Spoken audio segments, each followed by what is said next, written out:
সড়কের পাশে উন্মুক্ত ড্রেন, ময়লা আবর্জনাপূর্ণ পানিতে জন্ম নিচ্ছে মশা। এইসব পানির উৎস থেকে জনপদে ছড়িয়ে পড়ছে ক্ষতিকারক এই কীট।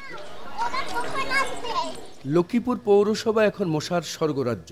ঘরে বাইরে ২৪ ঘন্টা মশার উপদ্রবে অতিষ্ঠ পৌরবাসী। স্থানীয়রা বলছেন, শহরের ড্রেনগুলো পৌরসভা কর্তৃপক্ষ পরিষ্কার না করায় মশার বংশবৃদ্ধি অব্যাহত রয়েছে। পাশাপাশি রয়েছে নোংরা পানির দুর্গন্ধ।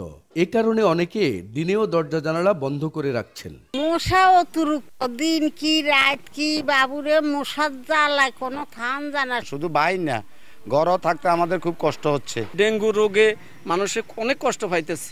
আগে ঔষধ দিতেও কোনো ঔষধও ছিটে না। পৌর কর্তৃপক্ষ বলছে, মশক নিধনে নতুন ফগার মেশিন আনা হচ্ছে। আগামী বর্ষার আগেই ব্যবস্থা নেওয়ার আশ্বাস নতুন প্রশাসকের। খুব শীঘ্রই আমরা 5টি ফগার মেশিন হাতে পাবো, যেগুলি দিয়ে আমরা অভিযান পরিচালিত করতে পারবো। আশা করি আমরা আসন্ন বর্ষা মৌসুম পুরোপুরি শুরু হওয়ার আগেই জনগণকে এই মশার উপদ্রব থেকে পরিত্রাণ দেওয়ার জন্য একটা সুন্দর পর্যায়ে যেতে পারবো। 15টি ওয়ার্ড নিয়ে গঠিত লক্ষ্মীপুর পৌরসভার আয়তন 28.26 বর্গ কিলোমিটার। প্রথম শ্রেণীর এই পৌরসভায় প্রায় 1.5 লাখ মানুষের বসবাস।